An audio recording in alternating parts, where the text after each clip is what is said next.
இயேசு கிறிஸ்துவின் இனிய நாமத்தினாலே உங்களை இந்த நிகழ்ச்சிக்கு உங்களை வரவேற்கிறேன். இந்த மே மாதம் 19வது நாளின் இந்த காலை வேளையில் கூட கடந்து போன இரவு நேரத்தினுடைய கொள்ளை நோய்க்கு நம் ஒவ்வொருவரையும் நம் தேவனாகிய கர்த்தர் பாதுகாத்து பராமரித்து ஒரு புதிய நாளை நம்முடைய ஆயுசு நாட்களிலே கூட கொடுத்திருக்கிற தேவனுக்கு கொடான கொடி ஸ்தோத்திரம்.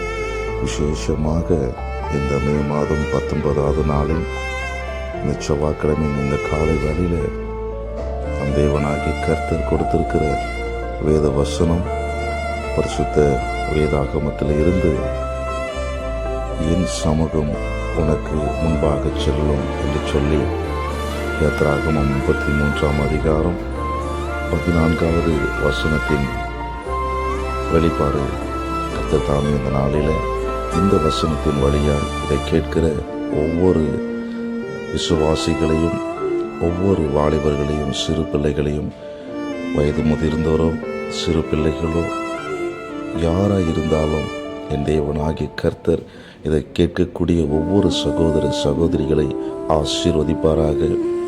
இயேசுப்பா, நீர் எங்களுக்கு முன்பாக சொல்லுகிற தேவனாய் இருக்கிறீர். இயேசுப்பா, அதற்காய் உள்ளத்தின் ஆழத்திலிருந்து உமக்கு கொடான கொடி ஸ்தோத்திரம்.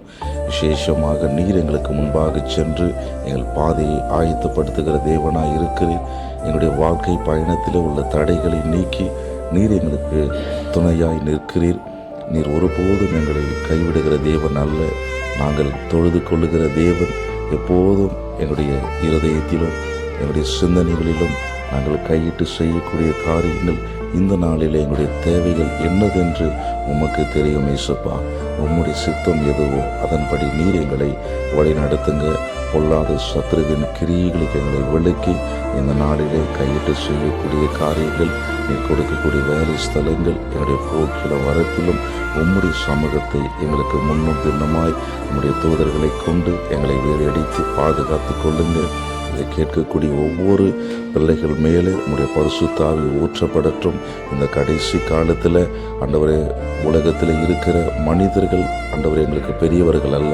எங்களை தாயின் கருவினில் நீர் எங்களை தெரிந்து கொண்ட என் தேவனாகிய கர்த்தர் இந்த நாளிற்கான எல்லா குறைவுகளை நீக்கி நீர் உம்முடைய சட்டைகளின் கீழே எங்களை பாதுகாத்து கொண்டு எங்களை வழிநடத்தி எங்களை ஆசீர்வதியும் பலப்படுத்தும். உம்முடைய கருத்தில் எங்கள் ஒவ்வொருவருடைய ஆவி ஆத்மா சரீரத்தை நாங்கள் ஒப்புக் கொடுக்கிறோம். நீரை பலப்படுத்துங்க, ஆசீர்வதிங்க.